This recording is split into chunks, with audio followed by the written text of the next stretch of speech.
Esse é o programa Eclésia dessa noite, o programa Eclésia na festa de Cristo Rei. Vamos conversar sobre os reis do Antigo Testamento, né? Já que a gente tem a graça de ter um especialista aqui em Bíblia e especialista no Antigo Testamento, que é o Padre Guido Montinelli, a gente sempre aproveita para conversar de assuntos bíblicos aqui. Padre Guido, boa noite. O senhor é doutor em Bíblia, né, Padre Guido? Sim, boa noite, Eric, boa noite, prezados amigos telespectadores. Tive a possibilidade de estudar, de formar-me e de fazer o doutorado em Bíblia com a especialização no Antigo Testamento. E um dos meus professores foi o então cardeal Joseph Ratzinger, que se tornaria mais tarde Papa Bento XVI. Eu sempre gosto que o senhor lembra isso, porque o senhor fala com tanto orgulho que o senhor foi aluno do Papa Bento XVI, Sim. Mas também não é para menos, né? É um motivo de orgulho mesmo, né, Padre Guido? Sim, inclusive porque entre a capacidade daquele homem, ele conseguiu transmitir para nós o amor para a Bíblia, a dedicação ao estudo da Palavra de Deus. Portanto, me sinto orgulhoso de dizer isso, porque não passa dia, Eric, que a gente não deva responder a tantas perguntas que vêm da parte de pessoas interessadas em ter um perfeito e bom conhecimento da Palavra de Deus. Padre Guido, o senhor que é especialista em Bíblia, já antes a gente vai entrar nesse assunto aqui do livro dos reis, porque é um livro difícil de entender, o Antigo Testamento como um todo, a gente precisa de uma ajuda de um especialista como o senhor, para que a gente entenda bem, para que a gente entenda, não só entenda bem, mas entenda o que a igreja ensina diante desses livros, né? Sim. O senhor sendo um especialista, o senhor acaba ajudando muitas pessoas, assim, um exemplo, as pessoas ligam para tirar dúvidas bíblicas com o senhor, Padre Guido, me ajuda com tal passagem, isso é comum? É bastante, até bispos. Ah, é mesmo? Até bispos, sim, sim. E nem sempre, por isso eu estou dizendo como é importante a prudência e também a humildade, nem sempre eu tenho a resposta imediata. Tantas vezes, sim, às vezes perco um tempo, faço uma pesquisa, depois entro em contato. Por isso, gente, de antemão, é verdade que há tantas páginas do Antigo Testamento um pouco difíceis a serem compreendidas, né?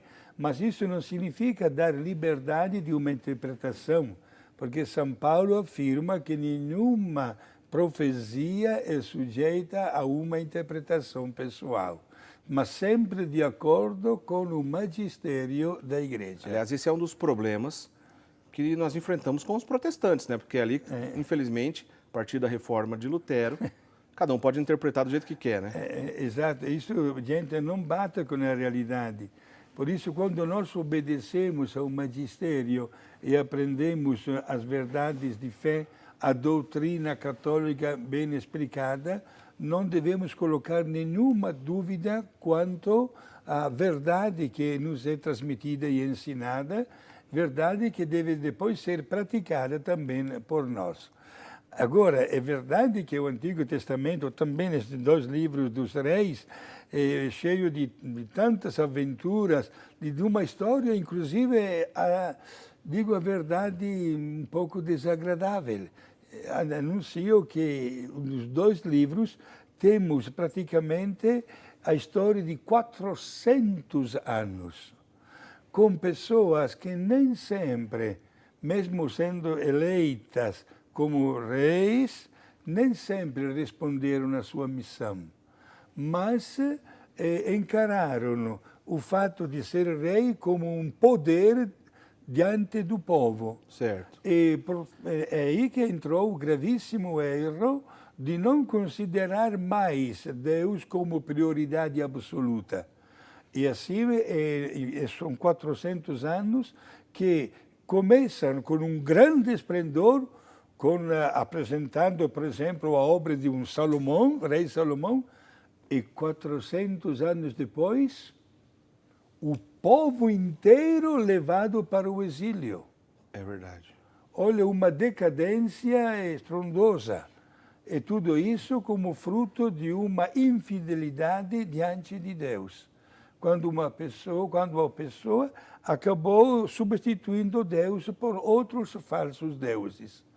Por isso, são dois livros que merecem ser lidos com calma, sem nenhuma pressa, pessoas que tem alguns que se destacaram, né? Inclusive bem naquela época Deus mandou no mundo, por exemplo, o profeta Elias, também o Eliseu, que nós estudaremos neste nosso programa de hoje, que fizeram de tudo com a pregação, com os milagres, com sinais maravilhosos para convencer o povo. E, digamos assim, o fruto que eles escolheram não foi dos melhores. Ô Padre Guido, é possível a gente saber quem escreveu esses livros, tanto a Primeiros Reis como Segundos Reis? Sim. Em primeiro lugar, gostaria de dizer, Eric, que antigamente os dois livros dos reis formavam um só livro. Antigamente era uma coisa só. Sim, exato. O autor é o profeta Jeremias, que escreveu estes dois livros lá pelo ano 540, isto é, quando o povo estava no exílio, ou começava já a voltar do exílio. No final daquele período de 70 anos? Sim, exato. Porque o povo não voltou todo mundo de uma vez. Entendi. Aos poucos se juntavam famílias, e foi o seguinte, que chegou este rei Nabucodonosor, que era da Pérsia, atual Irã, né? Irã, certo. Exato, e ele carregou este povo, aliás, o povo seja do reino de Israel, como também do reino de Judá. Houve também uma divisão, que daqui a pouco eu vou explicar melhor, levou para o exílio. Quando faleceu Nabucodonosor, o seu sucessor, o rei Ciro, que é citado inclusive na Bíblia, já no primeiro ano do seu mandato, reparou-se com milhares e milhares de pessoas que não pertenciam ao seu povo. Por isso ele baixou um decreto dando liberdade para eles voltarem à sua terra natal. Ah, entendi. E aos poucos começaram estas longas viagens, voltando para Jerusalém e voltando também para a Samaria ou a Galileia. Padre Guido, o senhor disse que antigamente o livro dos reis primeiro e o segundo era uma coisa só. Sim. Tem muita distinção, vamos dizer assim, do ponto de vista teológico entre os dois? Sim. É por isso que foram depois separados, né? A separação oficial aconteceu com o Concílio de Trento. Ah, no século XVI. Exato, né? Porque enquanto o primeiro livro dos reis fala do comportamento nem sempre legal dos reis, seja no reino de Judá, como também no reino de Israel, o segundo livro fala exatamente do caminho que deveria ter sido feito para não cair nas ciladas do mal. Por isso a presença do profeta Elias, as pregações, os milagres que aconteceram, né? As perseguições também, né? Mas para dizer, olha, tantos males acontecem quando uma pessoa se afasta da graça de Deus. Temos que dizer bem claro, Eric, prezados amigos, que nesses dois livros há muito espaço naquela que é chamada de teologia da retribuição. Teologia da retribuição? Exato. Do que se trata, Padre Guido? Isto é, se eu me comporto bem, necessariamente Deus me abençoa, eu vou prosperar, vou subir na vida, etc. Ao passo que se eu não me comporto bem, vou receber os castigos. Agora, nós poderíamos perguntar, Padre, mas isso bate com a verdadeira teologia? Isto é, temos que aprender alguma coisa através desta dicção. Respeitamos os tempos, porque não podemos imaginar, né, minha gente, que qualquer desgraça que aconteça é como um castigo devido aos pecados, né? Alguém até chegou a me perguntar nesta última semana, Padre Guido, o senhor é italiano, lá na Itália está tendo tremor de terra toda hora. É verdade. Será que é um castigo de Deus? Não, minha gente, não vamos usar esta palavra, né? Até mesmo a igreja dedicada a São Bento, onde guardava os seus restos mortais, sim, veio abaixo, né? Muita gente falou isso mesmo. Será que sim. pode ser um castigo de Deus diante de tanto pecado no mundo? Isso aí veio à tona mesmo. Exato. Não vamos a 100% excluir, pelo amor de Deus, mas não vamos dar como prioridade de um efeito negativo digamos assim, uma causa de turbulência com Deus, né? Porque Deus tem um caminho e um jeito que nem sempre bate com as nossas aspirações. Se de um lado, por exemplo, se dependesse de nós, não deveria existir nenhuma farmácia na esquina, porque gostamos da nossa boa saúde, porém existe a doença.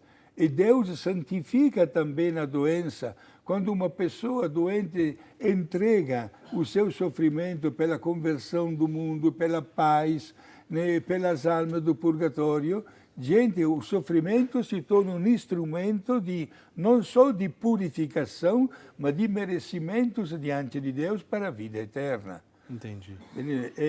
Não sei quantos nossos amigos nos assistiram na semana passada, quando inauguramos o novo horário, né? Novo horário, novo cenário. Exato, novo cenário também. E quando falamos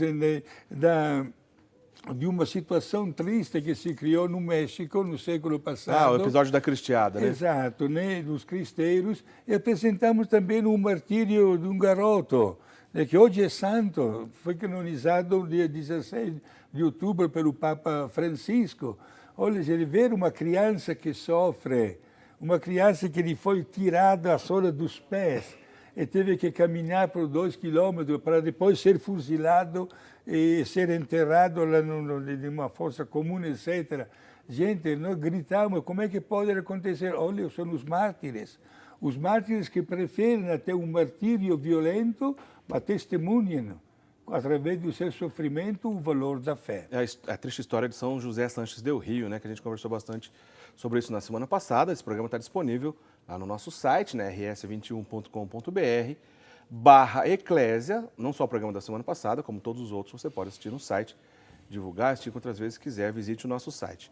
Padre Guido, voltando aqui ao nosso assunto do livro dos Reis, antes da gente continuar propriamente dito no conteúdo desses 2 livros dos Reis, o senhor falou rapidamente aí, eu só me lembrei de um detalhe e queria confirmar com o senhor. Sim. O senhor falou que é a partir do Concílio de Trento que foi aceita a separação dos dois, porque antes era uma coisa só, os 2 livros.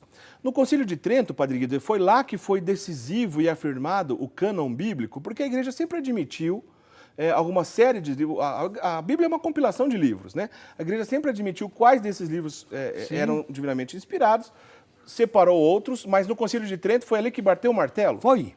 Plenamente obrigado pela sua pergunta, porque foi exatamente naquele período, o Concílio de Trento durou 18 anos, 1545 até o 1563, e foram definidos como divinamente inspirados os 2 grupos de livros canônicos. Um primeiro grupo de livros canônicos, chamado protocanônicos, formado, né, por 66 livros, e um segundo grupo de livros chamados deuterocanônicos, que foram comprovados como divinamente inspirados num segundo momento. Né? São eles o livro de Tobias, o livro de Judite, os 2 livros dos Macabeus, o livro de Baruch, o livro da Sabedoria e o livro do Eclesiástico. São os 7 livros, portanto, totalizando 73 livros. Certo. Os protestantes que estavam apresentando a reforma, para se diferenciar dos católicos, não gostaram desta aprovação. Eles não aceitaram os deuterocanônicos? Não aceitaram. Até hoje não tem plena sintonia. É um pormenor interessante que os 7 livros são todos do Antigo Testamento. Quanto ao Novo Testamento, são 27 livros, estamos em plena sintonia, né? Entendi. Mas, contudo, que temos que também afirmar, e nos sentimos contentes disso, que as últimas edições das Bíblias dos protestantes, mesmo não colocando estes 7 livros no seu lugar certo, estão colocando no índex como conhecimento cultural. Já é um passo para frente. Tomara que brevemente, graças ao movimento do ecumenismo, sabendo que, inclusive, que o que nos une é muito mais do que nos separa, possamos mais uma vez encontrar a unidade até na palavra de Deus. Se Deus quiser. A gente vai para o intervalo já já, mas só para ficar claro aqui antes do intervalo, Padre Guido, em resumo, A primeira parte dos reis, se eu fosse resumir, trata de que assunto? E a segunda parte dos reis, de que assunto se trata também? Só para a gente ter uma ideia. Primeiro livro dos reis apresenta os vários reis. São em tudo 39.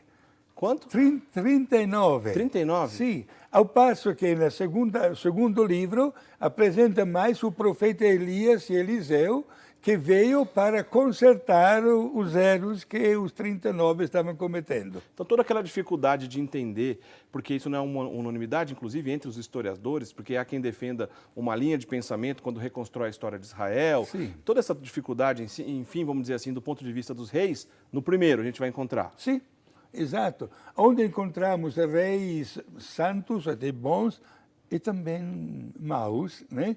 Que não se comportaram bem. E no segundo livro se encontra, digamos assim, uma dinâmica de Deus através de Elias, que veio para corrigir os erros e para mostrar o caminho verdadeiro. Elias e Eliseu, então, no 2. No segundo livro, sim, exato. Inclusive, o senhor ia completar? Inclusive, temos passagens famosas onde se mostra que o poder de Deus para fortalecer o credo do profeta Elias dá o seu efeito desejado. O senhor vai comentar isso para a gente, então? Sim. Depois do intervalo, o senhor conta um pouco mais da história do primeiro e do segundo, a gente entender um pouco mais. A gente vai para o intervalo, então já a gente volta. Você não sai daí, daqui a pouquinho a gente continua essa conversa. Até já.